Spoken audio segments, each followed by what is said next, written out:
Buenas noches, bienvenidos a la quinta clase de Historia Bíblica. Gracias por acompañarnos. Venimos estudiando toda esta historia y nos damos cuenta que la historia es mucho más que una sucesión de eventos que se narran, y pudimos recorrerla a través de justamente la vida de ciertas personas, ciertos hombres, y vimos cómo sus decisiones, sus oraciones, sus confesiones, la disposición de su corazón, su terquedad o su desobediencia, hicieron que el curso de sus vidas tomara un posicionamiento e incluso se alterara la vida de otras personas e incluso de una nación. Por eso podemos pensar que la historia es el reflejo de los planes divinos en conjunto con las decisiones que las personas tomamos en el desempeño de nuestra libertad. Y si vos pensás que la historia simplemente es como un reflejo, una copia, una partida sincronizada donde todo está destinado, juntos pudimos ver cómo la oración de un hombre como Abraham en su intercesión hizo que una ciudad se salvara, cómo la petición de Moisés detuvo la sentencia sobre un pueblo. Vimos cómo la murmuración de un pueblo hizo que el cumplimiento de una promesa se demorara 40 años y toda una generación no pudiera entrar a esa tierra prometida. Vimos cómo los diseños divinos del gobierno sobre una nación quedan corridos por el deseo de una nación de ser igual a las demás naciones. Vimos cómo la terquedad de Saúl lo descalificó como rey y hizo que su reino no fuera duradero. Y así también vimos cómo nuestro Dios en una forma resolutiva tomó decisiones y eso fue inamovible, fue invariable, cómo Él cumplió la promesa que hizo desde Génesis de enviar un Redentor. Vimos cómo Él cumplió la sentencia sobre la tierra con el diluvio y en el momento de Noé. Vimos cómo nuestro Dios le dijo a Moisés: Moisés, basta, ya está decidido, no vas a entrar a la tierra. Vimos cómo le dijo a Saúl: Saúl, deja de llorar, porque yo ya di vuelta a la página, yo ya estoy en otra historia, yo ya estoy pensando en el próximo rey, ya no estoy ocupado de Saúl, ahora estoy preparando al rey que va a venir. Y así es donde quedamos en la clase anterior. Me gustaría que repasemos un poquito el eje temporal que teníamos y vimos cómo después de 350 años de jueces, el Señor les da a Saúl como rey. Y ahí Saúl comienza un gobierno y un reinado que duró 40 años. Podemos ubicarlo a Saúl entre el año 1051 al 1011, 1010. Y durante estos 40 años nos preguntamos cómo se introdujo David en todo este contexto, cómo aparece David en escena, en la escena del reinado de David. David aparece más o menos a los 30 años de reinado de Saúl, cuando aproximadamente tenía 20 años. David era muy joven, y desde que David aparece en escena, podemos ver cómo él se destaca en cada una de las áreas en donde lo vemos. Cuando lo vemos como pastor, lo vemos que se lo describe como un gran pastor de ovejas. Cuando lo vemos tocando su instrumento, vemos en las escrituras, en el registro, que fue un gran músico. Cuando lo vemos frente a las personas, vemos la calidad de su carácter, la calidez que tenía con las personas, cómo las personas lo seguían. ¿Sabés qué? A partir de que David ingresa en la vida de Saúl, los primeros tiempos, toda esta cualidad de David generaba en Saúl una admiración, y David halla gracia primeramente ante la vida de Saúl, pero todo este desempeño tan especial, donde era notorio que David no era uno más, era notorio que David era especial, era notorio que la mano de Dios estaba con David, hizo que en Saúl se empezara a generar todos unos temores y unos celos enfermizos, acorde a esto que habíamos hablado ya oportunamente, de que Saúl tenía un gran problema de inseguridad y de estima. Así que, más allá de que él sabía quién era David y que David era especial, en Saúl había un hervidero de celos que hicieron que los últimos 10 años de su gobierno y de su reinado, Saúl persiguiera a David. Así que David aparece desde casi al principio de escena, aparece perseguido por Saúl. Por eso yo te decía que mientras Saúl lo persigue, David se esconde en esa cueva de Adulam, y tenemos un registro bíblico que ahora quiero que lo leamos juntos, que dice que mientras él estaba ahí guardado, protegiéndose de las acechanzas y del hostigamiento de Saúl, dice que las personas que estaban más afligidas, más endeudadas, dice que recurrieron a él y fueron ahí a acobijarse junto con él. Y sabés que David tenía toda esta cualidad que te decía como líder, que su pastoreo, su cuidado, él los restauró y los transformó, dice la Biblia, en sus valientes. Y esas personas que estaban en esa condición tan afligida, fueron al final aquellos hombres que lo acompañaron en todas sus conquistas. Mira, quiero leerte ese pasaje, que lo busques conmigo, en 1 Samuel 22, del 1 al 2, y dice: yéndose luego David de allí, huyó a la cueva de Adulán, y cuando sus hermanos y toda la casa de su padre lo supieron, vinieron allí a él, y se juntaron con él todos los afligidos, y todo el que estaba endeudado, y todos los que se hallaban en amargura de espíritu, y fue hecho jefe de ellos, y tuvo consigo como 400 hombres.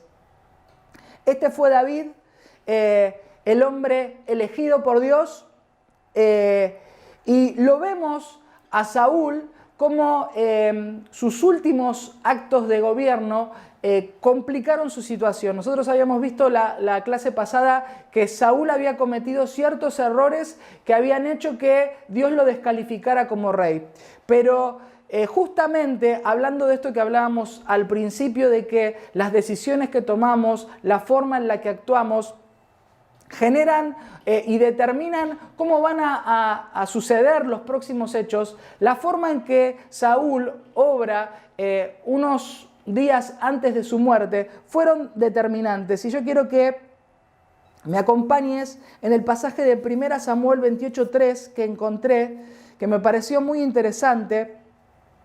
Ya habíamos visto que Saúl había cometido errores graves, ¿sí?, importantes, pero el último que comete es consultar una adivina. Pero fíjate que en el versículo 3 dice que Saúl, en su tiempo de reinado, había arrojado de la tierra a los encantadores y a los adivinos. Pero dice que David un día tenía que enfrentarse con los filisteos, y fue un pueblo, el pueblo filisteo fue un pueblo que siempre estuvo ahí en batalla durante el reinado de Saúl, y dice que su corazón se turbó.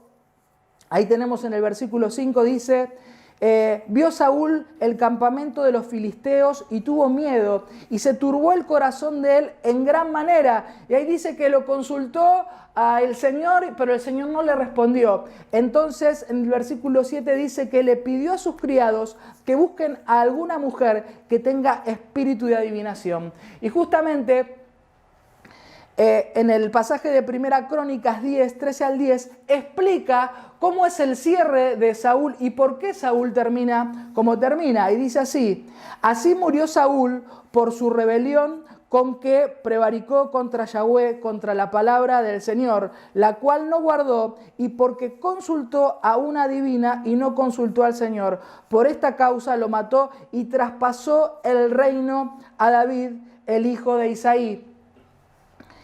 David tomó el reinado a los 30 años y reinó 40 años. Y esto lo vamos a encontrar en el pasaje de 2 Samuel 5, 4 y 5. ¿Sabés que estos libros que estamos leyendo, tanto el primer libro de Samuel y el segundo, los libros de Reyes y el libro de Primera y Segunda Crónicas, son libros caracterizados justamente como libros históricos y contienen una cantidad de elementos muy valiosos a la hora de estudiar todos los eventos y la historia? Y fíjate que en este pasaje se dice algo muy preciso. Dice que David era de 30 años cuando comenzó a reinar y reinó 40 años. En Hebrón reinó sobre la casa de Judá 7 años y 6 meses y en Jerusalén reinó 33 años sobre todo Israel y Judá.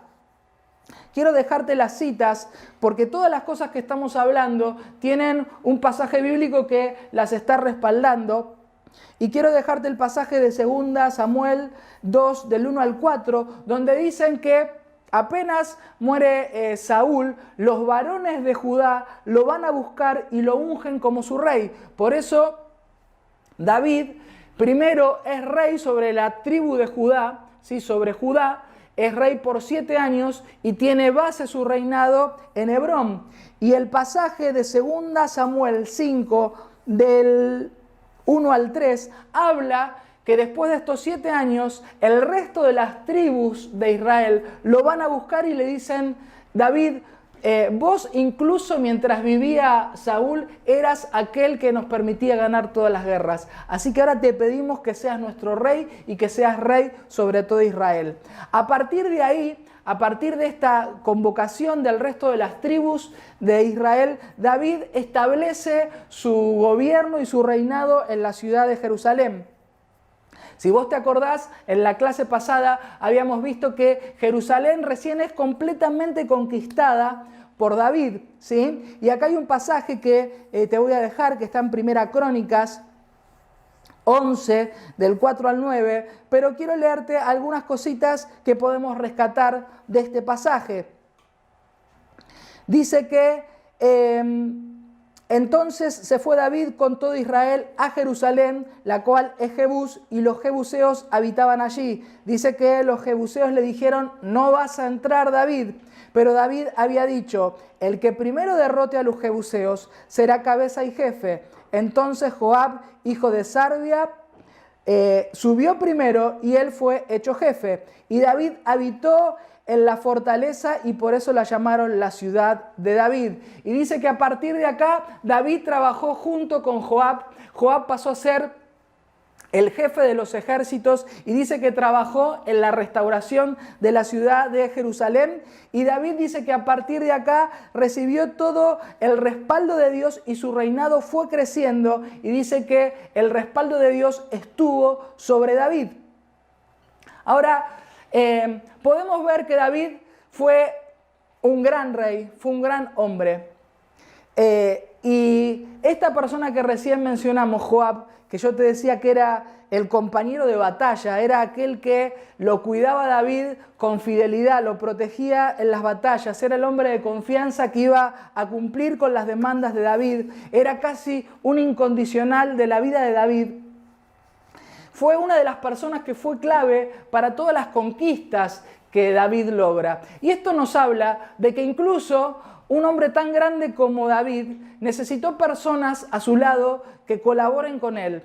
Y esto nos habla de que cada una de las relaciones que Dios pone alrededor de hombres como David tenían que ver con una relación de propósito. No era una relación casual, no era una relación así nomás, era una relación importante que Dios había puesto al lado de David para que David pueda ser la persona en la que él se convirtió.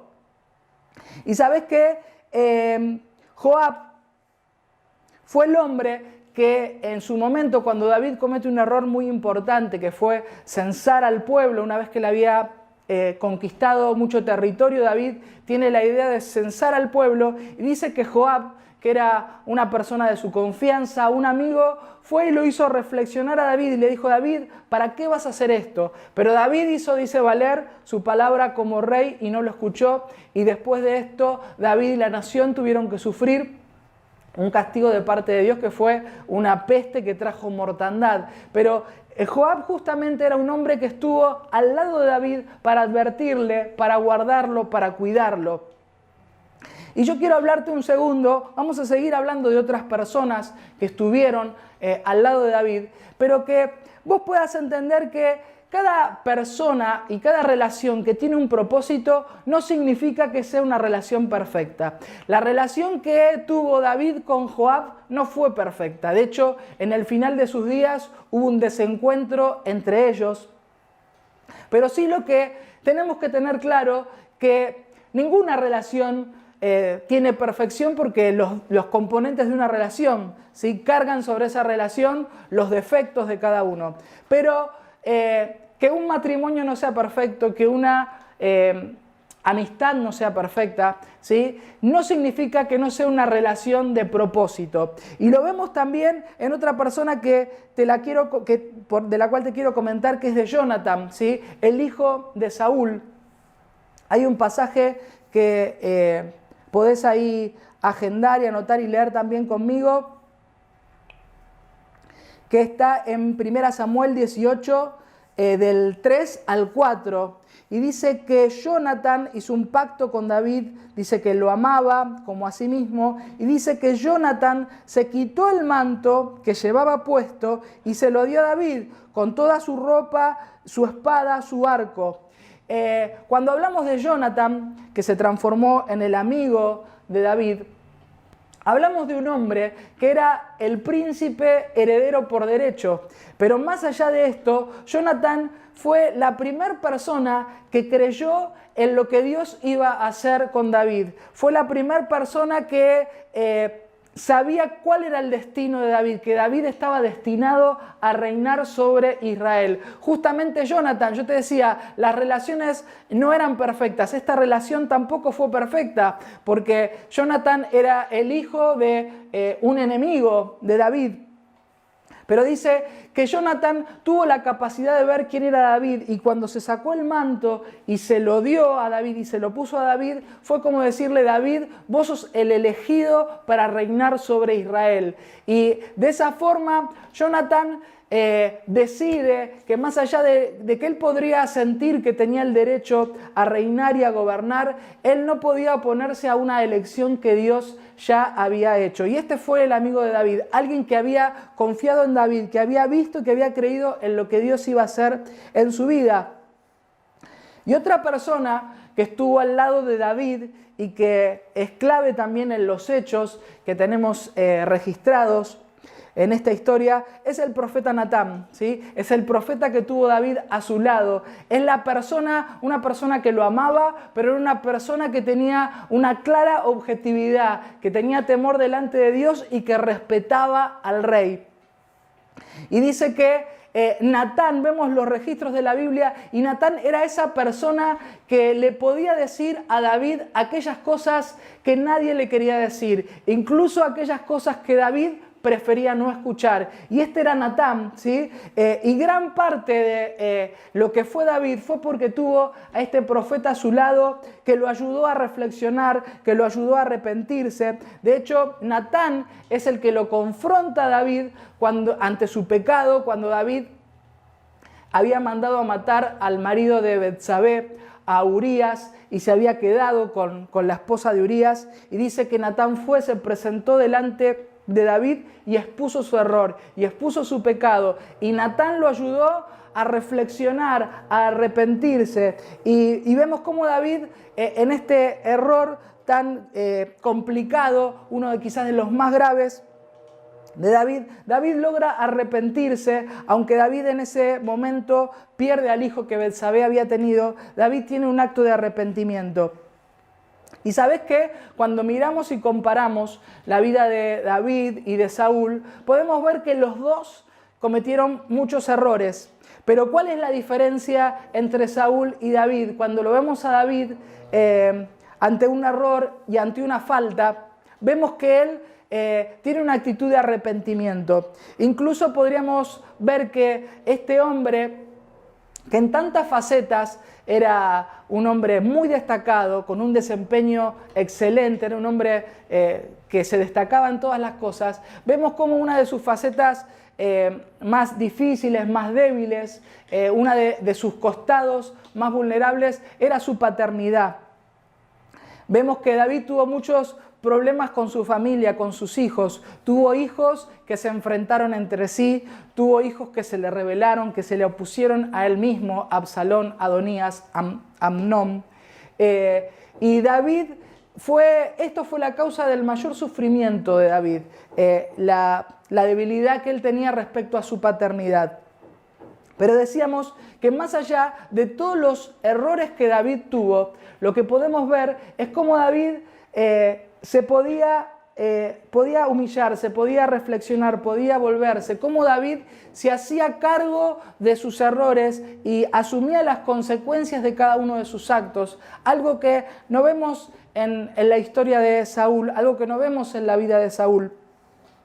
Vemos cómo Saúl en sus últimos tiempos se endurecía, ¿sí? y era en declive su caída, cómo él se volvía cada vez más cerrado ante la voz de Dios. Y contrariamente a David, vemos cómo a pesar de cada uno de sus errores, él pudo terminar sus días, David, reconociendo que Dios era el que lo había puesto en ese lugar. Cada vez que David se enfrentaba a un conflicto de su orgullo o algún problema de su carácter, David reconocía que Dios lo había puesto en el lugar de rey y que le debía, sí, todo el reconocimiento a él.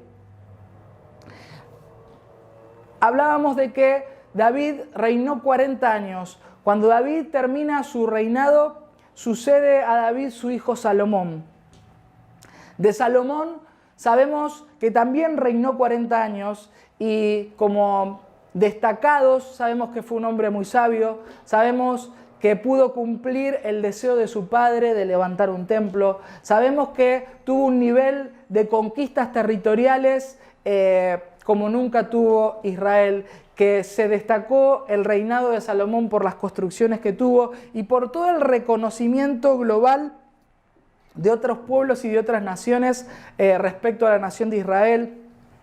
Tenemos registro en la Biblia de la reina de Saba, de Irán de Tiro, ¿sí? Reconocimiento de otras naciones, de otros gobernantes que admiraban la nación de Israel. Y ahí podemos ver un mapita que me gustaría mostrarte antes de que podamos pasar a la segunda parte de la clase y que vos puedas ver ahí cómo el territorio que Israel tenía mientras gobernaba Saúl, sí, que está ahí en celeste, y cómo se incrementó en el reinado de David y cómo Salomón logró incluso darle cumplimiento a la promesa que Dios le había dado, porque toda la extensión del territorio de Israel se extiende hasta el norte, hasta llegar al Éufrates, como Dios le había prometido a Abraham. Así que de Salomón sabemos que fue un gran conquistador. Junto con su padre lograron tener el mayor nivel de conquistas, la mayor extensión que Israel iba a tener en toda su historia. Así como venimos hablando, para que vos te acuerdes, 40 años del reinado de Saúl, 40 años del reinado de David y 40 años del gobierno de Salomón. Y como en esta oportunidad estamos hablando de Salomón, es el momento ideal para que podamos recorrer la historia del tabernáculo de Moisés, del arca del pacto, hasta llegar al templo de Salomón. ¿Te parece? Te voy a invitar a que busques un pasaje conmigo. Vamos a buscar para cada una de las precisiones que vamos a hacer respecto al tabernáculo y el templo, los pasajes que nos respaldan lo que vamos a hablar. Josué 18:1, fíjate lo que dice: toda la congregación de los hijos de Israel se reunió en Silo y erigieron allí el tabernáculo de reunión, después que la tierra les fue sometida. En la ley de Moisés sabemos que todo el diseño que Dios había determinado para el tabernáculo había sido puesto en acción y ese tabernáculo de Moisés era un tabernáculo itinerante, ¿sí? Que los acompañaba en todo el recorrido que ellos hicieron por el desierto. O sea que ese tabernáculo no tenía un lugar físico, un lugar específico. Recién cuando ellos ingresan a la tierra de Canaán, a esa tierra prometida, el tabernáculo de Moisés, dice este pasaje, que tiene asiento en la ciudad de Silo, ¿sí? Una ciudad que estaba en la tierra de Efraín, justamente el hijo de José, y a la cual pertenecía, tribu a la cual pertenecía José, el conquistador. Así que era lógico que el tabernáculo tuviera asiento en la ciudad de Silo.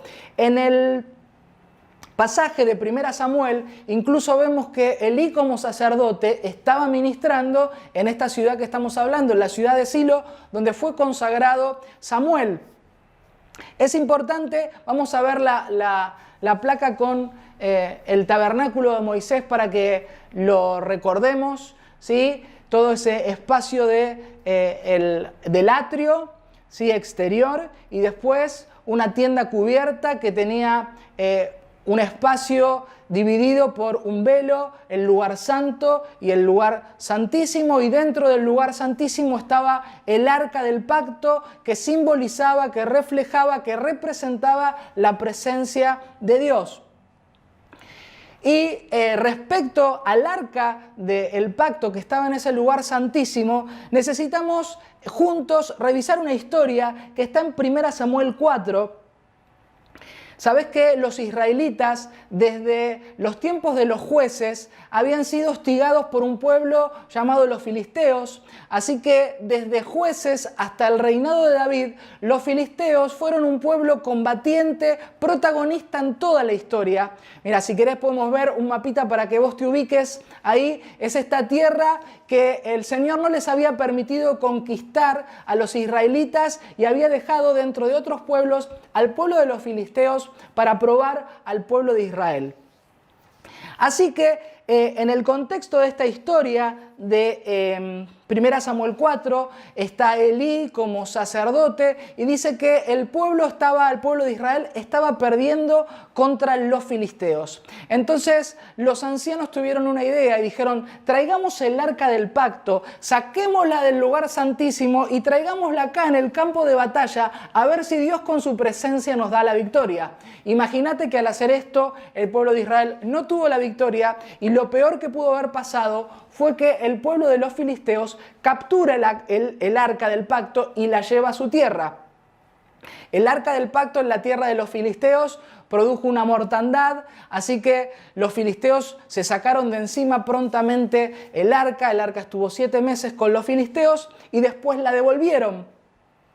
Hay un pasaje en 1 Samuel 7:2 que dice que cuando el arca es devuelta, el arca se mantiene por 20 años en la ciudad de Kiriat Jearim. Lo dice el 7:2. Desde aquel día llegó el arca a Kiriat Jearim y pasaron muchos días, 20 años, y toda la casa de Israel lamentaba en pos de Yahweh.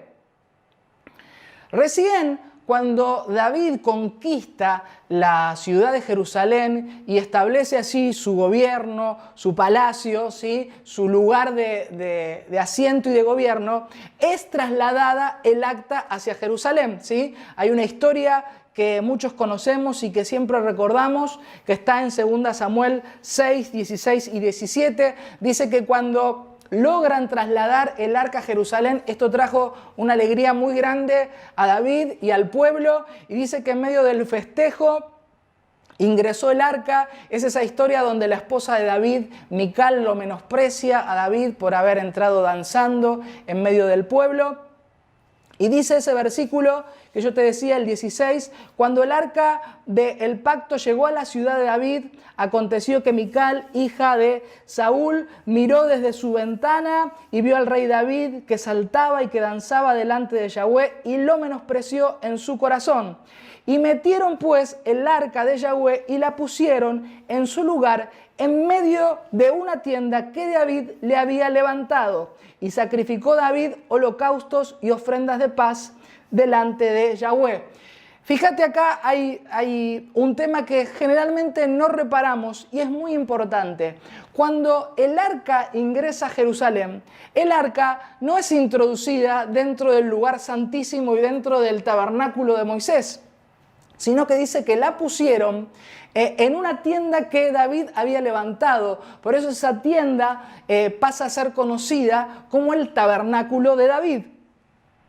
Y lo más llamativo es que David tiene el atrevimiento y la fe para establecer todo un sistema de adoración delante del arca del pacto que simbolizaba la presencia de Dios. Quiero que, para respaldar esto que te estoy diciendo, que leamos en 1 Crónicas 16, en el versículo 4 al 6, cómo David había establecido que delante del arca los levitas ministraran con adoración, con instrumentos, y hubiera turnos de adoración que iban a tener los levitas. Mira lo que te estoy diciendo hasta acá, dice: y puso delante del arca de Yahweh, David, ministros de los levitas, para que recordasen, confesasen y lo hacen a Yahweh, Dios de Israel. Así que puso primero a Asaf, después a Zacarías, con instrumentos de salterio, arpa. Asaf sonaba los címbalos,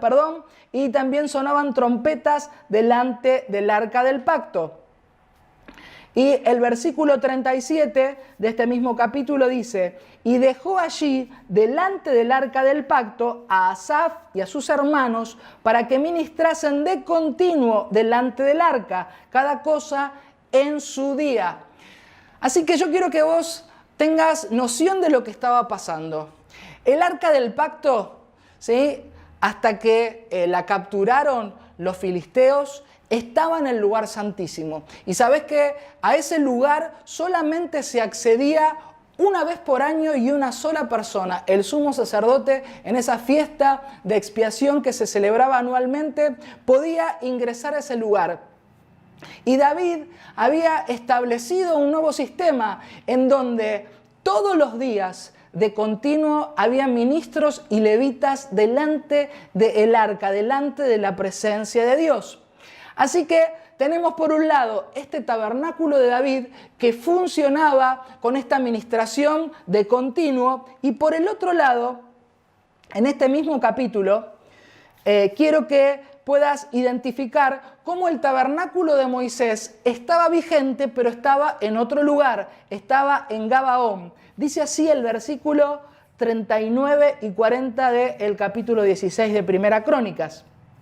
Asimismo, David estableció al sacerdote Sadoc y a los sacerdotes sus hermanos delante del tabernáculo de Yahweh en el lugar alto que estaba en Gabaón, para que sacrificasen de continuo a la mañana y a la tarde holocaustos a Yahweh en el altar del holocausto, conforme a todo lo que estaba escrito en la ley de Dios, que él había prescrito para Israel. Y el tabernáculo, el versículo 29 del capítulo 21 de 1 Crónicas dice: y el tabernáculo de Yahweh que Moisés había hecho en el desierto y el altar del holocausto estaban entonces en el lugar alto de Gabaón. Entonces hasta acá lo que tenemos es, en Gabaón, el tabernáculo de Moisés con el altar donde se ofrecían los holocaustos, y en Jerusalén teníamos el tabernáculo de David, esa tienda con el arca de la presencia de Dios y con adoración de continuo. Y fíjense que hay una historia que quiero que ahora veamos juntos. Una vez que reparamos en esto, quiero que vayamos a esta historia de 2 Samuel 7:2. Dice que David estaba en su casa, en su palacio, y dice: yo tengo una casa de cedro, pero Dios está viviendo entre cortinas, porque estaba en esa tienda que David había levantado. Y así dice el capítulo 7, versículo 2 de 2 Samuel. David, apenado, dice: yo habito en casa de cedro y el arca de Dios está entre cortinas. Cuando el Señor escuchó esto, dice que viene el profeta Natán, del que ya habíamos hablado, y le dice: David, vos no me vas a hacer casa a mí, porque yo no necesito una casa. David, yo soy rey más allá de que vos me reconozcas como rey o no. No necesito tu reconocimiento para ser rey. ¿Sí? Vos sos rey, David, porque yo te establecí en ese lugar y vos estás gobernando la nación de Israel porque yo lo determiné así. Y fue como si Dios lo hubiera ubicado a David y le dice: David, yo no necesito casa, el que necesita casa sos vos y yo te voy a levantar una casa para vos que va a durar eternamente. Y a partir de acá vemos ese pasaje que habíamos estudiado en la primera clase cuando vimos, ¿se acuerdan? Los distintos pactos. El pacto que Dios hace con David lo hace en esta historia. En el versículo 16 de este mismo capítulo dice: será firmada tu casa y tu reino para siempre delante de tu trono, y tu trono será estable eternamente. Esta era la casa que Dios le iba a edificar a David, ¿sí? Un reino perpetuo, un reino eterno, un linaje de reyes del que iba a venir nuestro Señor, como venimos hablando desde la primera clase. Y si el Señor le dice a David: David, quédate tranquilo que ese templo que vos querés edificar, el cual yo no necesito, lo va a levantar tu hijo Salomón, ¿sí? Dice el versículo 13: él edificará casa a mi nombre y yo afirmaré para siempre el trono de su reino. Y así es como Salomón, en el año 960, termina la construcción de este templo, en el cual respeta toda la disposición del tabernáculo de Moisés. Así que como estaba diseñado el templo, el primer templo que se construye, que lo construye Salomón, está diseñado con la disposición mosaica de la ley, dice que lo que hace Salomón es introducir el arca de vuelta al lugar santísimo. Esto está en Primera Reyes 8. 1 dice: entonces Salomón reunió ante sí en Jerusalén a los ancianos de Israel para traer el arca del pacto del Señor. Y en el versículo 6 dice: y los sacerdotes metieron el arca del pacto de Yahweh en su lugar, en el santuario de la casa, en el lugar santísimo, debajo de las alas de los querubines. O sea que hasta este momento, hasta la construcción del templo, el arca del pacto había quedado en ese tabernáculo de David. Tabernáculo que sin dudas se había cerrado una vez que se había levantado la edificación del templo. Así que una vez que Israel tuvo el templo en la ciudad de Jerusalén, hay algo que quedó claro: que Jerusalén era el eje y el centro de toda la vida espiritual de Israel e incluso de la vida política. Y hasta acá, cuando venimos recorriendo toda la historia, vemos cómo había distintas ciudades que representaban el movimiento de todo lo que estaba ocurriendo. Vimos cómo el tabernáculo se estableció primero en Silo, después vimos cómo Samuel, por ejemplo, tenía la base de su trabajo espiritual en Ramá. El tabernáculo de Moisés después estuvo en Gabaón. Saúl reinó desde Gilgal. David estableció sus primeros años de gobierno antes de entrar a Jerusalén desde Hebrón. Así que todas estas disparidades de ciudades y de lugares se terminó cuando el templo estuvo en la ciudad de Jerusalén y se levantó, y este fue, como yo te decía, el eje y el centro de la vida espiritual de la nación. Ahí me gustaría que también puedas ver este mapa y puedas darte cuenta cómo todo se comenzó a concentrar en esta ciudad de Jerusalén. Hay un salmo que te quiero dejar, que lo puedas leer, que es el Salmo 78, 60 hasta el 70. Hay una representación de esto que estamos hablando.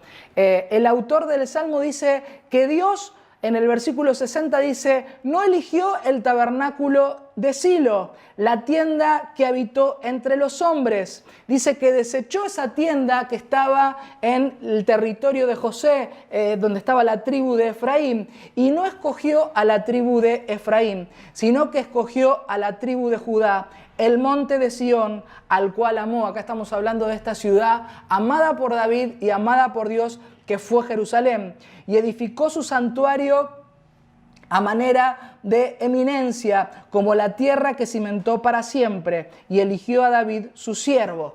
¿sí? Y acá vemos cómo la ciudad, entonces yo quiero que vos te quedes con esto, que la ciudad de Jerusalén pasa a ser la ciudad, no solo ya la ciudad de David, la ciudad que David conquistó y que David edificó, sino la ciudad que Dios eligió. Y ¿sabés qué? Me gustaría que podamos juntos ir a un pasaje que está en Hechos 15, 16 y 17. Fíjate lo que decía este salmo, que Dios había elegido no el tabernáculo de Silo, ese tabernáculo que estaba en la ley de Moisés. Incluso podemos decir que es el tabernáculo que Dios había diseñado. Y el salmista en ese Salmo 78 dice, entre ese tabernáculo de Silo y el tabernáculo de David, dice, Dios eligió el tabernáculo de su siervo David, eligió a Judá, eligió la ciudad de Jerusalén. Y este pasaje al que te estoy remitiendo, que está en Hechos 15, 16 al 17, se da en el contexto de la primera iglesia, de los primeros apóstoles, que están en Jerusalén debatiendo y discutiendo sobre si a los gentiles que se estaban convirtiendo iba a haber que judaizarlos, iba a haber que ponerles requisitos sobre la ley. Y Jacobo, el apóstol, cita en este pasaje la profecía de Amós. Amós dio su profecía en el año 750 a.C. y dice, reedificaré el tabernáculo de David, que está caído, y repararé sus ruinas, y lo volveré a levantar, para que el resto de los hombres busque al Señor, y todos los gentiles sobre los cuales es invocado mi nombre. Fíjate que podríamos decir que cuando se levanta el templo, que es en el año 960, ¿sí? Antes de Cristo, el tabernáculo de David se había cerrado, se había caído, ¿sí? Esto lo sabía ya Amós 200 años después, ¿sí?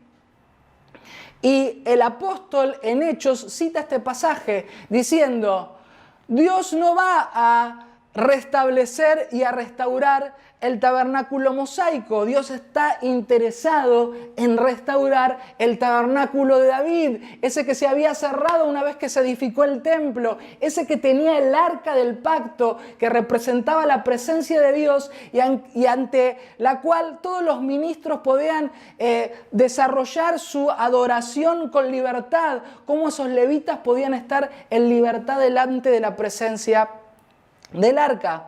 Por eso este tabernáculo de David, que este pasaje dice que es el que Dios está interesado en levantar, en volver a levantar y restaurar. El tabernáculo de David, lo que expresaba, lo que reflejaba, estaba asociado a la vida espiritual que la venida del Mesías iba a desembocar, ¿sí? A partir de la venida de Jesús, de Yeshua, a partir de su obra en la cruz, Jesús trajo una libertad para ministrar delante de la presencia de Dios, para que lleguemos delante de la presencia de Dios con nuestras oraciones, con nuestras confesiones. Esto nos hace acordar a un pasaje muy conocido que al que siempre vamos y recurrimos, que está en Hebreos 4, 14 al 16, que dice que teniendo un gran sumo sacerdote que traspasó los cielos, el mismo Jesús, el mismo Yeshua, el mismo Hijo de Dios, dice, acerquémonos pues confiadamente al trono de la gracia para alcanzar misericordia y hallar gracia para el oportuno socorro. Quiero que te acuerdes de lo que ocurrió en el momento que el Evangelio de Mateo dice que Jesús había entregado el Espíritu. En Mateo 27, al versículo 50 y 51, registra que el primer suceso físico que ocurre cuando Jesús entrega su Espíritu en la cruz, dice que el velo del templo se rasgó en dos, de arriba abajo, y la tierra tembló y las rocas se partieron. Fíjate qué señal. La obra de Jesús lo que estaba indicando, que ese velo que separaba el lugar santo del lugar santísimo, ese velo que impedía la libertad de ministrar delante de la presencia de Dios, que los hombres se acerquen a la presencia de Dios, ese velo había estado rasgado, había estado quebrado como una señal de la obra de Jesús. Fíjate cómo David había tenido la fe suficiente, hablamos hasta de un atrevimiento, de gestar todo un sistema paralelo al legal, al que figuraba en la ley. Y dice que a Dios le agradó esto que diseñó David, porque esto que David había diseñado, este sistema de adoración, esta adoración de continuo en la presencia de Dios, era algo que estaba en el corazón de Dios. Porque era lo que iba a venir una vez que el Mesías viniera a la tierra y muriera en la cruz por nosotros para librarnos de los pecados y hacernos un camino para que con libertad pudiéramos entrar al trono de la gracia. David con su tabernáculo lo que estaba haciendo era anticipar, ¿sí?, lo que iba a ocurrir. David tuvo la capacidad de vivir en forma anticipada lo que iba a venir con Yeshua y con el Mesías. Lo que hizo David en la historia fue hacer un quiebre en toda esa disposición legal que había y pudo, en esos años que el arca estuvo en ese tabernáculo de David, se pudo experimentar la libertad ante la presencia de Dios. Qué impresionante este hombre David. Todos sabemos la frase que lo caracteriza y lo distingue, ¿sí? En Hechos 13:22 está ahí especificado, dice: he hallado a David, hijo de Isaí, varón conforme a mi corazón. Él hará todo lo que yo quiero. Este era David. ¿Te acordás cuando Samuel, ¿sí?, estaba buscando al rey que tenía que ungir? Y Dios, ¿qué le dice? Samuel, no mires con los ojos humanos porque yo miro el corazón. Y cuando le dice Dios a Saúl, yo te desecho porque me hice de un hombre que es conforme a mi corazón. Eso era lo que Dios estaba buscando. Un hombre que tuviera en su corazón lo que él tenía. Y este fue David. Un hombre conforme al corazón de Dios. Un hombre que, como hablamos antes, tuvo la capacidad de presentarse delante de la presencia de Dios de continuo. Por eso vemos en el libro de Salmos, lleno de oraciones, lleno de confesiones, lleno de momentos registrados en donde David derramaba su alma delante de Dios. Por eso veíamos que David tenía la capacidad de volverse de sus errores y ninguno de sus errores lo había corrido del propósito y de la voluntad de Dios, porque prontamente David recurría a la presencia de Dios y él se arrepentía y Dios le mostraba sus pecados. Por eso David en el Salmo 51 dice: Señor, incluso revelame mis errores y las faltas que me son ocultas, porque yo no quiero que me corras de tus planes, yo quiero vivir en tu presencia. Y ahora que nosotros tenemos la oportunidad, ¿sí?, como dice ese pasaje de Hebreos, de acercarnos confiadamente al trono de la gracia, para hallar el oportuno socorro, para derramar nuestra alma, para forjar ese corazón que tenía David, ese corazón que se rendía delante de Dios ante incluso sus faltas más graves. Teniendo toda esta oportunidad, ¿cómo no vamos, ¿sí?, teniendo esta libertad de presentarnos delante de la presencia de Dios? ¿Cómo no vivir de esta forma? ¿Cómo no presentarnos delante de Dios y derramar nuestra alma? De tal forma que nuestras oraciones y nuestras confesiones y nuestro reconocimiento delante de su presencia nos permita vivir en el propósito de Dios, en los planes de Dios. Y ningún error de nuestras vidas nos corra de la buena voluntad que Dios quiere, en la que Dios quiere que vivamos.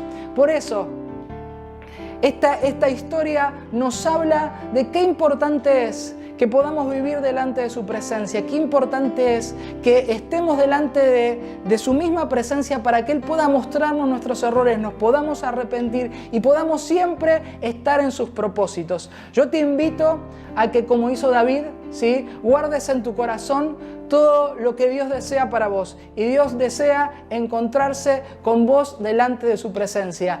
Vayamos al trono de la gracia, vayamos confiadamente. Nuestro Señor Jesús, aquel que venía de la casa de David, Él nos hizo un camino. Él dice que traspasó los cielos, ¿sí?, para que nosotros podamos presentarnos delante de Él. Vamos a hacerlo, vamos a honrar esa obra que Jesús hizo por nosotros y vamos a presentarnos delante de su presencia.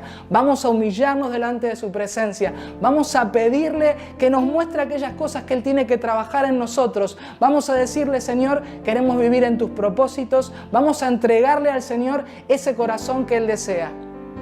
Vamos a vernos la próxima clase. Hay mucho para que sigamos estudiando, así que te agradezco por acompañarnos. Hasta la próxima.